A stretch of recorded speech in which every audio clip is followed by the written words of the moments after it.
Well, hello, friends. This is Archangel. So let's keep this fiesta hoppin'. Epidemic male devaluation is reality. How can we know this? By our treatment and representations of male animals. Not only do we injure, mock, and mutilate the male genitalia of human males, our hatred spills over onto male creatures. Oh, it's not just the genitalia of human males that receives mockery. Animals get the same treatment. I remember one film where they portrayed a dog having his balls froze to the porch. Then comes the exaggerated stretching of Fido's scrotum by a guy trying to render him unstuck. Yeah, oh, that's a riot.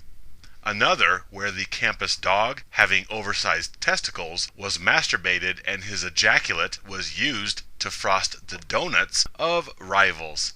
Another where one character admonishes that another character kick her male dog in the balls as the way to control their behavior. Then a scene later where they watch a male dog sit and rub or play with himself because that's what males do, whether bipedal or quadruped. How about the innumerable depictions where male animals hump anything and everything in sight, with the belying message that human males are also regular patrons of the all-you-can-hump cafe that male animals frequent? Whether human or animal, males are pretty much apples on the same tree. Guys will mount and stick their stuff in almost anything possible. I mean, maybe I've been trolling the wrong movies on Netflix, but I sure haven't seen any movies with depictions of a dog's vulva or mammaries frozen to a porch. I haven't seen a dog's vaginal fluid used to frost pastries of rivals. I haven't heard one character admonish another to kick the female dogs in the vagina and then later watched a female dog rub herself. I haven't seen female animals hump anything and everything in sight or seen female animals' genitalia used in a myriad of other ways for comedic relief. Are you seeing any discrepancies yet? Now, in reality, I have seen female animals mount things, including males, and dry hump them. Yet I have not seen this or many other humorous or disgusting depictions of female genitalia via animals in the cinema. You see, even the animal humor encourages increased disgust towards male genitalia, since most see a direct correlation between the behaviors and genitalia of male animals and human males. One bat, two balls. Pretty much the same, and all male creatures use this nasty equipment to assault the females of their respective species. Are you catching any wind of any biases yet? People who have been around animals or zoos or have the Discovery Channel have seen male elephants or horses with their awkward-looking swim noodles flopping around in the breeze as they put on that ridiculous display of trying to mount a female for mating purposes. Many times people will even feel sympathy for the female animals when they see mating rituals. Whether it be cattle or lions or dogs, people see the female as this innocent victim that is subdued and held down with force when the male sticks that funky-ass floppy doodle into the helpless female. To many onlookers, animal mating resembles rape, for it seems that the male is holding down the female and forcing intercourse upon her under duress. Observe large cats mating. There is ample claws used to sequester the female and subjugate her to the male's primal thrusting. We sympathize with female animals and vilify male animals. Our disgust of human males has encompassed males of all beings. Can people not see the rampant male devaluation in our world? Or, more accurately, do people simply not give a damn? Are we so wrapped in male devaluation that we could not care less about males?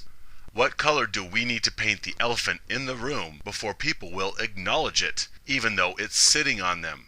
There are absolute correlations between thought and deed. Oh, you might be thinking, no, it's just movies and TV. It's all fiction and fantasy. People know the difference. If you don't like it, just turn off the TV. Really? You think so? Not so much, because one effect is that there is more and more circulating negativity surrounding the male parts in real everyday exchanges between average folks at home, at work, at the store. This is where the rubber meets the road. Fictional representations of prejudice inspiring real-world prejudice. However, prejudice is ambidextrous, and it can go the other way. Real-world prejudice inspires movie or media content, which is then fed back to us. It's a vicious, male-devaluing catch-22. So, real-world prejudice influences the content of our media and entertainment. On the other end, anything fictional can inspire a real-world opinion. A movie, a song, another's opinion. An image, a story, a George Foreman grill. Anything fictional, fake, or inert has the power to influence human belief and opinion in tangible reality. And the end result is lots of negativity surrounding males. Wait, did I say a lot? I meant overwhelming floods of negativity directed at the male anatomy. Besides male groin shots for humor and mutilation for, I don't know, man-hating shock value, there are incessant tides of jokes, references, and name-calling which all draw the male anatomy in a disparaging light. Just like the groin shots, another equally used tactic for laughs is to make male member jokes or light-hearted references to size, shape, function. Nearly anything and everything in regards to the male anatomy has been used and reused over and over in all various forms, from the entertainment industry to comedians to average people at the supermarket, simply to get a couple laughs from their neighbors as they chat in the freezer section. Whether it's a groin shot or a comedic reference to male genitalia, you can scarcely find a movie that doesn't subscribe to this anti-male sentiment, even so-called kids' movies. I have seen ample groin shots in family-friendly movies and teeny bopper Disney Nickelodeon type shows. Even those clean flicks for religious folks where the violence and or sexuality and language has been edited, even they leave in groin shots just for laughs. I mean, for the love of all that's holy, are we such a male-devaluing culture that we find it perfectly acceptable to disparage male anatomy for humor, even in cartoons and family-friendly media? Like funniest home video type shows, where the family gathers around with popcorn and watches guys getting whacked in the groin, thus communicating to all members of the family, even little Johnny and Sally, that it's alright. And it's funny to laugh at males getting whacked in the groin, and the deeper message is laughing at males in pain. Furthermore, those kid and family-friendly type shows especially exploit so many other negative male stereotypes, such as males are incompetent fools in need of female supervision, and males are unhygienic and disgusting, males are simple-minded morons bowing to females' every whim, etc. Well, heck yeah. I mean, come on. Nickelodeon and Disney need some sort of politically correct humor, something to exploit and compel laughter, something to fill the shows with, since they can't fill it with sex, drugs, and rock and roll. So our societal recipe is simple. A. Use male genitalia and sexuality for instant humor or gross-out effect anytime, anywhere. And B. Repeat. I mean, I can scarcely go a day without hearing someone disparage the male anatomy in some shape or fashion, and not from movies. I'm talking from everyday people. This is the bottom line of social and cultural influence. This is what we are left with, hearing bigotry towards males spewed around every corner of Home Depot. You see, it may start in the movies or popular media, but it trickles down, and what we end up with is everyday people spouting disparaging slander towards the male anatomy for humor or shock value, ultimately for the attention and approval of other man-haters. People imitate pop culture, pure and simple. Nearly no one escapes its purview. Even though many religious folks like to think that they do not expose themselves to sinful pop culture, it still trickles down and affects them through peripheral influence of those around them. Oh, male devaluing gets through no matter who you are or what you watch or do not watch. Yet we don't try to hide our male genital devaluation bias against males. It's right there, front and center for everyone to see, including toddlers. So kids, listen up. Drinking, drugs, sex, cussing, gambling, all are bad. But making fun of and berating males and their organs for humor? Oh, that's fantabulous. Go for it. Oh, it's great to kick guys in the pee-pee and then laugh about it. Oh, yes, Jesus would do the same thing. So unless you live in a padded room with no human contact, culture and societal influence finds its way to you in a million different ways, with the message that males are cumbersome, ignorant primates whose anatomy is loathsome and disgusting, and whose only purpose is that of manual labor and indentured servitude. And thus it's your patriotic duty to make fun of dudes and their anatomy whenever possible. Humiliation keeps these knuckle-dragging mouth-breathers in check. No, children, it's not cool to make fun of minorities, females, or the handicapped. But males? Hell yeah! Knock yourself out. The preceding has been a Barney-approved message. Is this not the inference the public receives subconsciously? I don't hear females in TV or film or printed publications making fun of their own boobs or vaginas or clitorises. I don't see movies jesting about female odors or functions or composition of fluids or performance or getting boobs stuck in windows or doors or items lodged in vaginas, etc.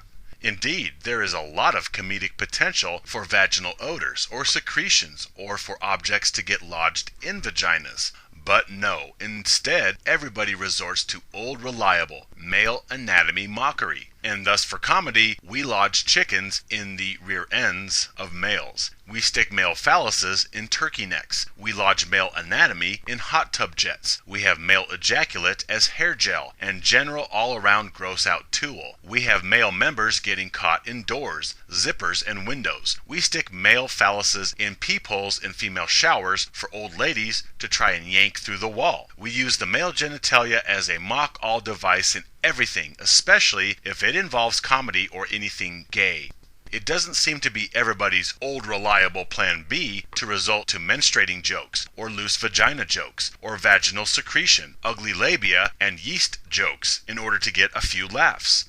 Nope. Instead, it seems to be a permanent default setting to make fun of male anatomy in film, TV, print, internet, and of course, real life. Why is this? There is just as much to make fun of when it comes to the female anatomy and genital functions.